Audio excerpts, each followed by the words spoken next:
રામોલ વિસ્તારના જે વસ્ત્રાલ એરિયા છે એમાં એક પંકજ ભાવસાર અને એના માણસોએ અમુક ત્યાં જાહેર રોડ ઉપર તોડફોડ કરી છે.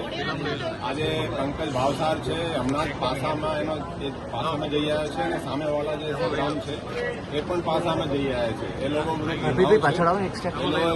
એ લોકોએ જાહેરમાં જે બળા એ ફેલાવવાની કોશિશ કરી છે એની અમે બહુ ગંભીર નોંધ લીધી છે અને પોલીસ ખૂબ જ કડક કાર્યવાહી એમાં કરી રહી છે.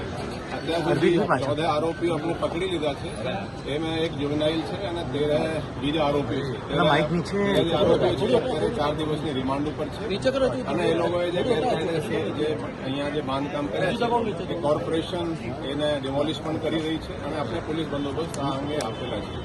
અને હું કહેવા માંગુ છું કે જે આ રીતેના જે શરારતી તત્વો કંઈ આ રીતે કૃત્ય કરશે, જો જાહેર રોડ ઉપર અને આ રીતેના જે ભય ફેલાવશે, પોલીસ એને બહુ કડક રીતે એ લોકો વિરુદ્ધ કાર્યવાહી કરશે.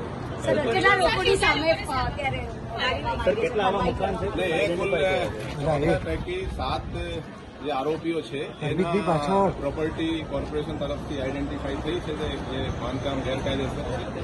એ લોકો વિરુદ્ધ 7 જે છે એ લોકો વિરુદ્ધ કોર્પોરેશન તરફથી કાર્યવાહી આ તોડની કારણ જે ગેરકાયદેસર બાંધકામ કરવામાં આવી રહી છે.